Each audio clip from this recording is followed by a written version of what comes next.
आणि तिथं वायनरी काढली. परत ती वायनरी काय चालू आहे का बंद आहे का कुठं नुसतं मडच उभं केलंय तिथं. लोकसभेला पूर्वी मी प्रत्यक्ष काम करायचो, परंतु यावेळीच मी अदृश्य काम केलं. अरे अजित पवारनी असलं तर कधी आयुष्यात केलं. तुमच्यावर कसा विश्वास ठेवायचा?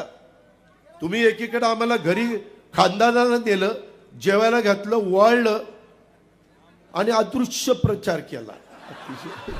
संस्था चालवायला नेतृत्वामध्ये धमक आणि ताकद असावी लागते. दूध गंगा दूध संघाची काय अवस्था आहे? वाट लागली.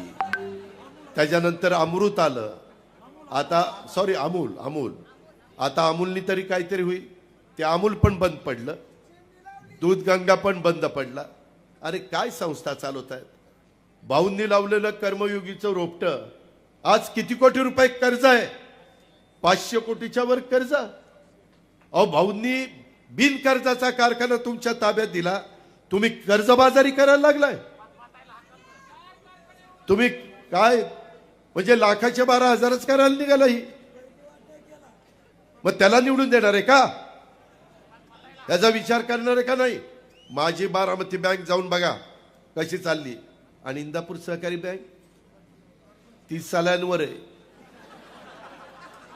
अरे काय तुमच्यात कर्तृत्व नाही, कशाचा गप्पा हाणता? तुम्हाला इंदापूर बँक चालवता येत नाही. माझा खरेदी विक्री संघ येऊन बघा, आणि तुमच्या खरेदी विक्री संघाची काय अवस्था आहे, काय परिस्थिती आहे बघा ना.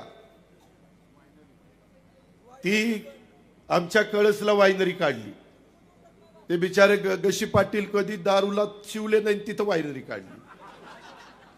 आणि तिथं वायनरी काढली, परत ती वायनरी काय चालू आहे का बंद आहे का कुठं नुसतं मडच उभं केलंय तिथं.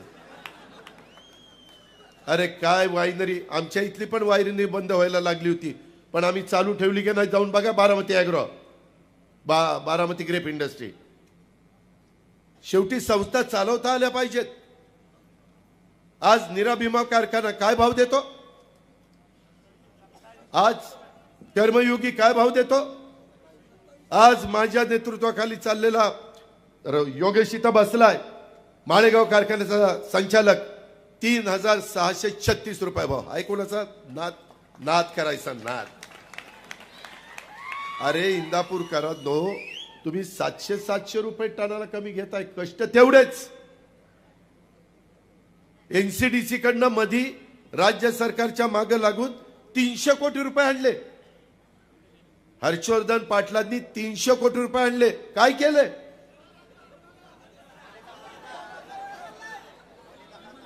सगळं गोड गोड बोलून आमच्याकडनं, देवेंद्र फडणवीसांच्याकडनं, एकनाथरावांच्याकडनं, अमित शहाकडनं मंजूर करून घेतलं, आणि सोयीचं आलं की गेला निघून. आणि बोलताना काय परवा बोलला? लोकसभेला पूर्वी मी प्रत्यक्ष काम करायचो, परंतु यावेळीच मी अदृश्य काम केलं. अरे अजित पवारनी असलं तर कधी आयुष्यात केलं नाही. जो कोणी उभा करेल त्याचं इमाने इतबारेच काम केलं. मॅच फिक्सिंग प्रकारच नाही, नाहीतर समोरच विरोध चाल. ही जी काही पद्धत आहे ना, तुमच्यावर कसा विश्वास ठेवायचा? तुम्ही एकीकडे आम्हाला घरी खानदानाला नेलं, जेवायला घातलं, वाळलं आणि अदृश्य प्रचार केला.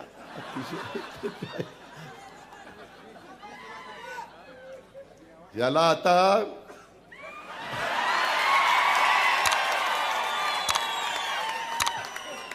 टांगा घोडा कसा असतो, घोडा याच्यामध्ये हे थांबा रे. ही लोक कुणाचीच नाही, ही उगवत्या सूर्याला नमस्कार करणारी. मी तुम्हाला आता सांगतो, मगाशी कोणीतरी विषय काढला. देवेंद्र फडणवीस ते स्वतः आणि मी सागर मंगल्यावर बसलो. देवेंद्रनी सांगितलं की आता तुम्ही सगळ्यांनी काम करा, आपल्याला मोदी साहेबांना तिसऱ्यांदा पंतप्रधान करायचंय, एक जागा महत्वाची. ते म्हणले आमदारकीचं काय? ते म्हणले, मी म्हणलं आमदारकीच्या संदर्भामध्ये मी काही बोलत नाही. मग ते म्हणले देवेंद्र जे निर्णय घेतील तो मान्य. मी म्हणलं ठीक आहे, देवेंद्र जे घेतील तो निर्णय मान्य. मी हो म्हणलो, हर्षवर्धन पण हो म्हणला. आता निवडणुका जवळ आल्या, मध्ये 12 जागा भरायच्या होत्या, त्याच्यातल्या 7 जागा आत्ता भरल्या, 5 जागा राहिल्या. मला स्वतः भाजपच्या काही प्रमुख लोकांनी सांगितलं आम्ही त्यांना तिच्यामध्ये घेणार आहोत, परंतु थांबायची तयारीच नाही.